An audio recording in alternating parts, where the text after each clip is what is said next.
Hey guys, so I just finished making the remake of the top 10 Mind characters on Brave Souls. It's actually exporting down here if you could see that. But I figured I'd make this video to explain why I made the decisions I made, because this one's actually a pretty tough list to come up with. Because some of the characters were so close that it was hard to come up with. So I figured I'd make this video to kind of explain why I did it, why I made the decisions I made. Because I know some people are going to be upset of the placing of characters, but this is gonna kind of explain why I made the decisions I made, and hopefully try to calm those people down. But yeah, this is why I did it. At number 10, I had Ichigo. Also, if you haven't seen the episode, go pause this and go watch that. If at number 10 I had Ichigo. And this was a tough decision. From 10 to 7 was a hard decision, because they were all on similar, like I must have shuffled them so many times trying to figure out who was going to be in what. But in the end, I decided to go with Ichigo at 10 because while he does have a really good attack and a good link, his SP is kind of missing. Like, he has 608, which is, it's not high. He does have a plus 40 Berserker, which does help, and his strong attack 2 does have a 160 mag, but it's still, I don't know, it's still lacking. Especially for a character who relies more on normal attack, which is what this character is, a normal attack character. You would want his defense to be a little higher than just 336. And then I did, let's do this real quick. Let me show you guys this. I'm using FYI here, the Bleach FYI page, which is like a lifesaver. This thing is opened like in 2 different computers in my house at all times. Yeah, his defense, let's see. This is where he's at. Right there. Alongside with Baragon, who also has a bad defense, but at least he has a the weakening. But alongside with Rangiku, Hyorin you got some of these other characters that are pretty bad as well. And yeah, for a character who's mostly just NAD, it's kind of best for him to have a better defense. But that's why he's still a great character. In fact, he was at number 3 in my first list for this, so he's still a great character. In fact, all of these, I remember on the first list I had to kind of struggle and find some other, like, there were some characters that would never be in the top 10 now, top 10 characters now, but yeah, so he's still good, but it was a tough one from this to Arunyero. Then I chose Shojiro. This was a difficult one too, because Shojiro's stats are good, but he's a character that, I feel like he's the character that was supposed to be like the hybrid character, because he has the makings of it. Like, he's got a high attack, his SP's okay, but he's got a strong attack damage link. And he's got like a 40 bruiser, 30 bruiser and 40 berserker. So he's like supposed to be like a hybrid character, but the thing about hybrid characters is, while they are fun to use and they are good, they can't get too high up. There is no OP hybrid character, with the exception of maybe, well, there are some that have like very useful qualities. For example, Byakuya. I wouldn't call him OP, but he's definitely useful in raids, because of his his abilities in bombardment and all that stuff. But this guy, it's like he's split down the middle, and he is good. He's a great character, but he's just kind of split down the middle. It's like it doesn't even know what it is, So that's why he made it only at number 9, but he's still a great character.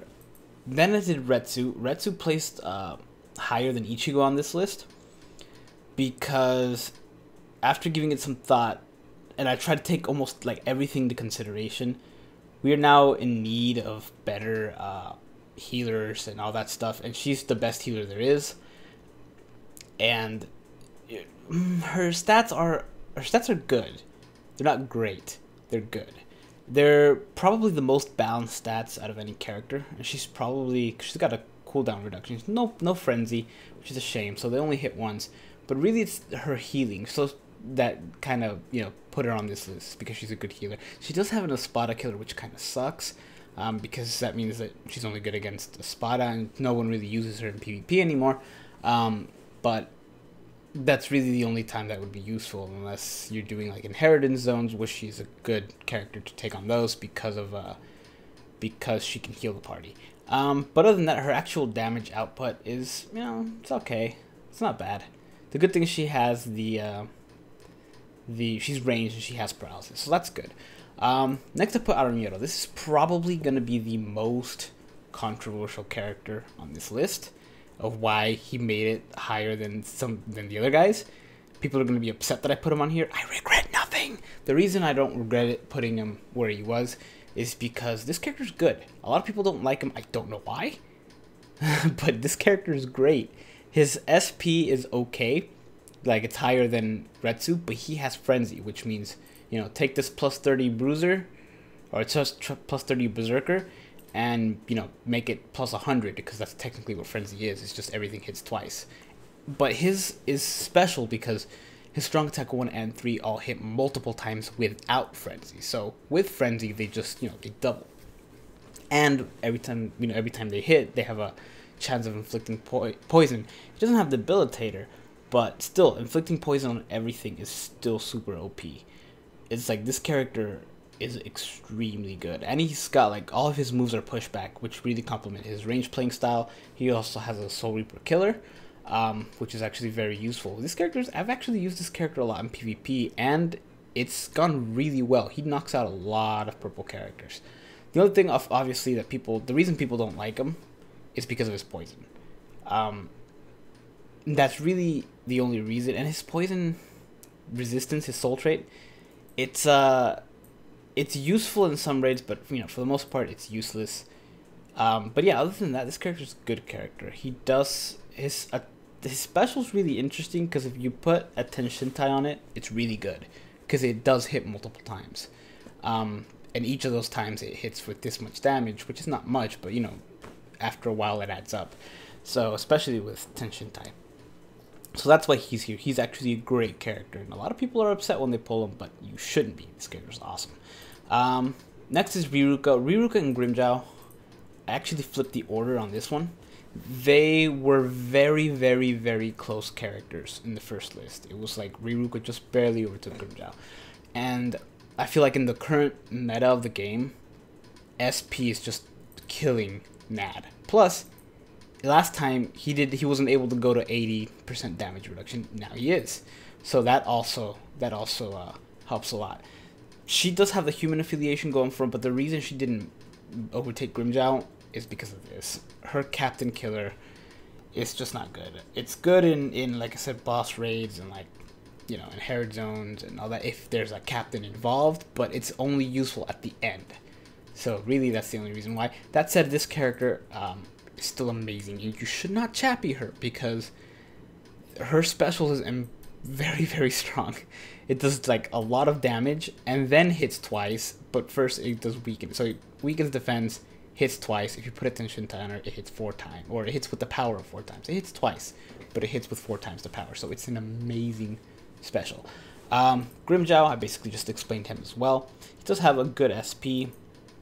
The reason people are gonna be upset is like, why is Shinji ahead of Grimmjow? Because Grimmjow's got that DR and they've got very similar stats, and that's very true. Look at that, very similar stats. 619 attack, 619 attack, 354 defense, 352 defense, 692 SP, 696 SP, which is like very close. They're practically the same. The reason this guy overtook him is because yes, Grimmjow's amazing. He has Frenzy. He has like all these other great stuff, It's because he has a Vortex move, and it's not a long-lasting Vortex move, but it doesn't do the damage you want it to. Shinji they were very close. That's why I said this list was very difficult, because these two were close, these two were close, these 4 were close. It was a very close list, but yeah, Shinji has first of all, he can do more damage, 25% more damage than Grimmjow could, even at the best of the actually more, because he's got a better SP, and all of 3 of his strong attacks are useful, whereas Grimmjow's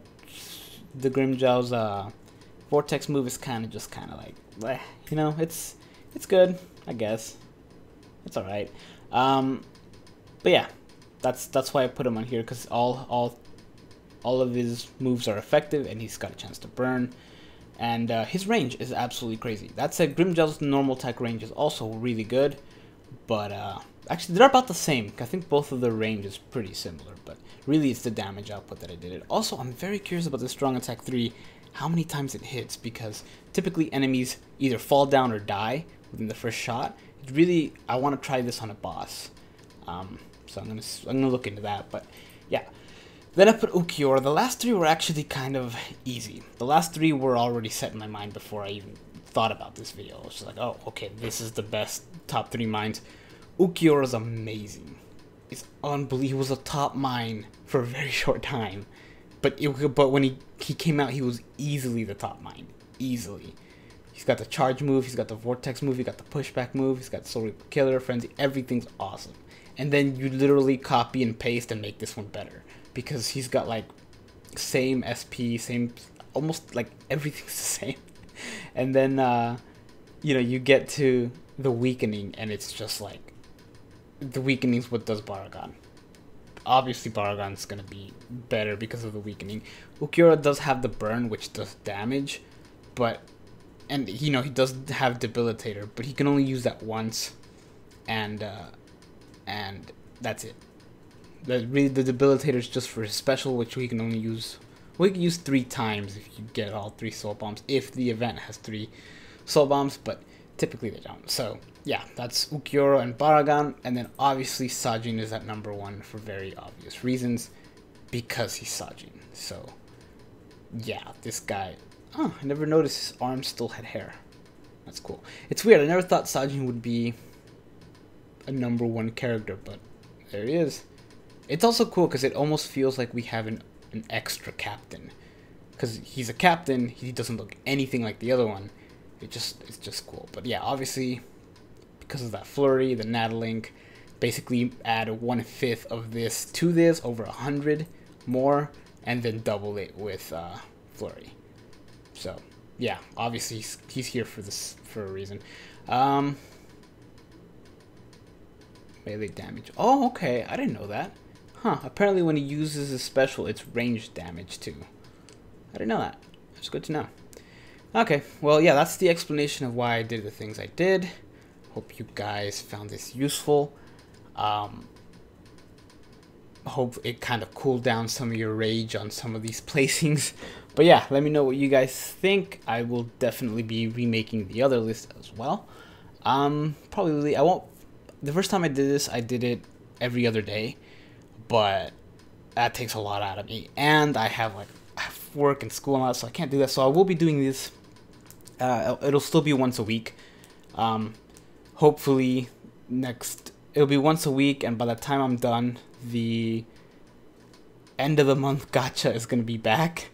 So there's a good chance that this list is already outdated because somebody is probably gonna be between Shinji and Ukiura, or maybe even between Ukiura and Baragon. I don't know, but yeah. That's this list, guys. That's the list. Thank you guys for watching, and I will see you in the next one.